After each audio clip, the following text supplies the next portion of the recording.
depending on when you're watching this, good afternoon, good evening, or good night. My name's Ross, and as always told, out of Voice of Radio. So today we need to talk about a couple of new cards from Paradise Dragona. Of course, we know by now that when they are Paradise Dragona over in Japan, that means they're going to be surging sparks over here. And here's the thing, right? I want to call these big new reveals, and they kind of are. They're, I think, the last reveals before the full set gets revealed tomorrow. The thing is, one of them is really good, and I think can make a big difference. And then the other one's Turtonator. I'm sorry, ladies and gentlemen, I just don't think Turtonator's very good. So we'll get to that one in a minute. First, however, we've got Iron Crown, and I like Iron Crown a lot. So you got 130 HP basic Pokemon, and free energy 100 is fine but not terribly impressive. It's okay, you don't really want to use it. What we really like, however, is 1 metal, 1 colorless energy, and if your opponent has 3 or more bench Pokemon, this attack does 80 more damage. Essentially, it's 2 energy, 120. The vast majority of the time, this is going to be 2 energy, 120. The reason why it's got the, if your opponent's got 3 or more bench Pokemon, is literally just to kind of keep this in check, so to speak. It's a way of stopping you doing it turn 1 going second. Now, of course, if your opponent benches 3 Pokemon, and then, during their first turn, and then you get to have a go, brilliant. Then you absolutely can use this turn 1 going second, but it's a way of allowing your opponent to control when you do this. Honestly, your best friend here is going to be Buddy Buddy Poffin, because your opponent hits Buddy Buddy Poffin, and then starts setting up, and then you get to take advantage of the fact they've got 3 bench Pokemon. And while we're talking about a cool new Japanese card, a quick reminder that I am doing a Whatnot stream at 7:30 p.m. UK time today, doing some very cool Japanese cards, 151 Pokeball Hollows, illustration rares, all kinds of fun thing.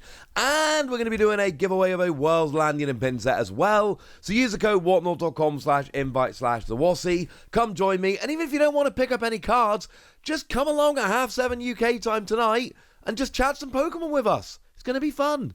Okay, yeah, so more about Iron Crown. And honestly, most decks in the format nowadays are going to have 3 bench Pokemon. Now, the deck that won Worlds, your Iron Thorns here, yes, fine. That is oftentimes not going to have 3 bench Pokemon. They'll have 2 the majority of the time. But outside of weird things like quad decks, you probably are going to be sitting most of the time opposite an opponent who's got 3 or more bench Pokemon. Which means most of the time, except for maybe turn 1, this is going to be 2 energy, 120. Well, here's the thing. It's not really going to be 2 energy, 120, because this is a future Pokemon. So, one of the things we've got going on here is Future Boost Energy Capsule, which will give you free retreat, yay, but more importantly, will mean that your attacks do an extra 20 damage. So it's not 120, it's 140. Except it's not really 140 because of, well, Iron Crown. Iron Crown EX, to be specific, which, of course, is an EX, which says that attacks used by your future Pokemon do 20 more to your opponent's active. And it does accept Iron Crown, but only the EX, not the regular. So yes, you will do an extra 20 with this. This can go up to 220. Now, I'm not saying it should.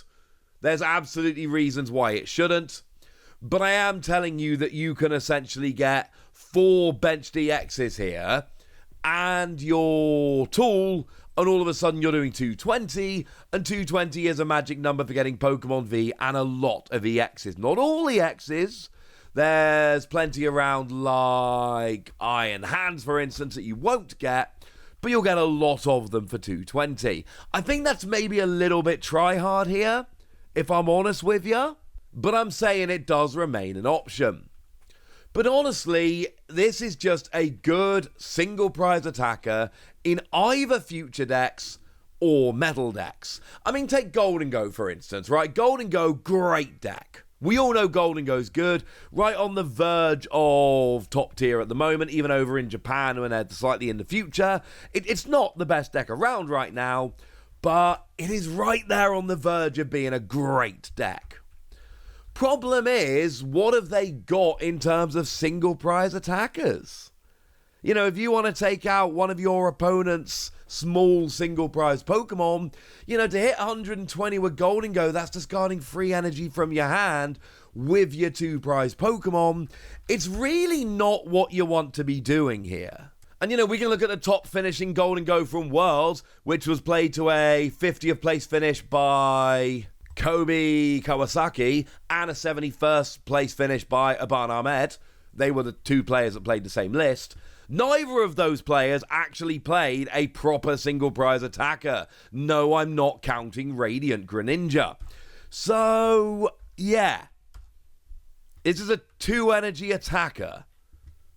And one of them is colorless, which is actually really important because a lot of Golden Go do tend to play Palkia to accelerate energy. So here you can essentially still do that.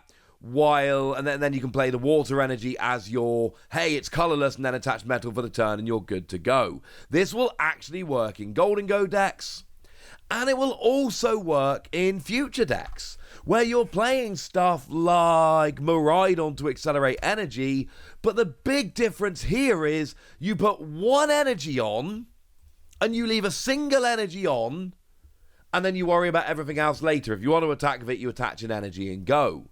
And the thing is, yeah, Miraidon can do 160 for free energy. We don't want to do 160 for free. A lot of the time, 120 will be enough. Not always. But against single prizes, a lot of the time, 120 will be enough. And 2 energy is a lot better than free. And let's not forget you're hitting a decent weakness here as well, because you're hitting weakness against Chen Pao, for instance, which is still absolutely a legit Pokemon around in the metagame. And you will happily one-hit KO them unless they only have 2 bench Pokemon, but they really shouldn't only have 2 bench Pokemon. I really, really like this Iron Crown. I think there is a huge amount of potential in this Iron Crown, and I think it could be a really good single energy attacker. And the fact that it is a future Pokemon means it works in future decks nicely with your Iron Crown and your tool and all of that. And the fact that it is a Pokemon that uses metal energy, but only one of them, means that it will work very, very nicely in Golden Go decks, or any metal deck as well. Really, any deck playing metal energy, this is a really, really good single prize attacker. Oh, and I suppose I should mention, although no one's really playing it even in future decks, honestly, but Reboot Pod here is a nice answer, because of course it attaches 1 energy from your discard pile to each of your future Pokemon. So you attach 1 from the discard, 1 from the hand, boom, you're ready to go. But even future box decks don't really play that at the moment, so yeah. I'm going to go ahead and give this 4 Wassies. I mean, this is a really good card. I think it fits naturally into a bunch of decks, and that's the thing. It's not just the fact that 2 energy, 120 on a basic Pokemon is good, and I know it's not always, but most of the time it really will be. It's the fact that it fits naturally into a couple different archetypes. That is what makes this card so exciting to me. But we've also got a Turtonator, and I kind of started this video telling you I didn't like Turtonator. I still don't like Turtonator. Sorry about that. We've got a Dragon Pokemon, which, hey, means no weakness. Fighting 2 colorless 100? No. But then we've got the reason to take it moderately seriously. Single fire energy. If your opponent's active Pokemon is a Pokemon EX, discard 1 energy from it. And there is a use for this. There absolutely is a use for this. The use is, my opponent has little energy on the board. They've got little energy left in their deck, and they're not accelerating anymore.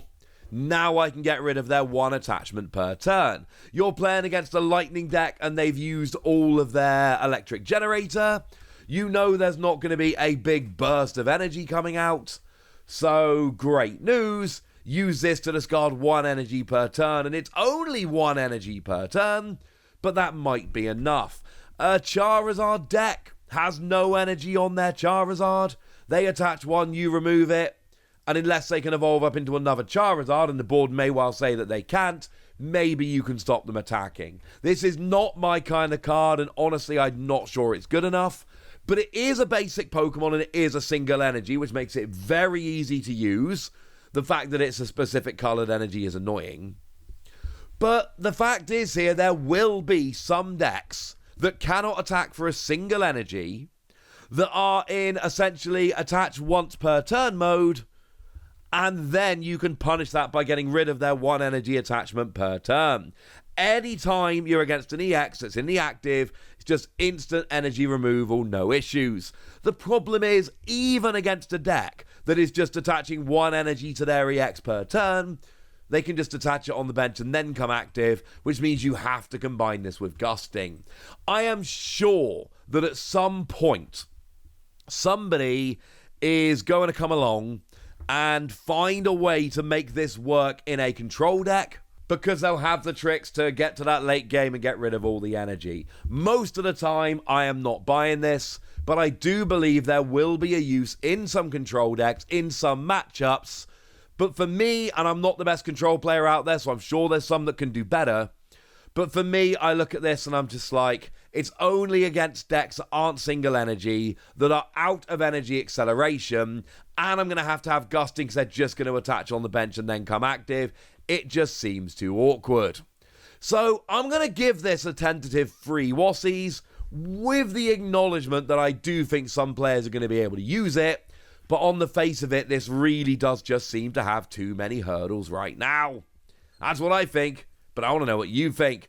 Do you think the hurdles are surmountable for Turtonator such that it's actually going to see a bunch of play?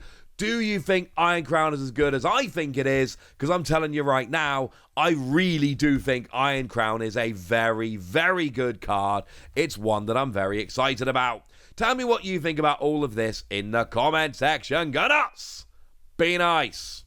And then make sure you like this video, subscribe to this channel, follow me on Twitter at @TheWasi. That's where we talk about Pokemon and a whole bunch of other card games. And please do consider checking out patreon.com/PTCG Radio, where you can support the channel, get some bonus podcasts and all kinds of fun things.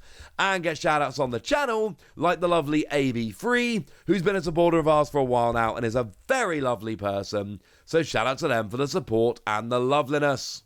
But by far the most important thing, as always, look after yourselves till next time, would ya?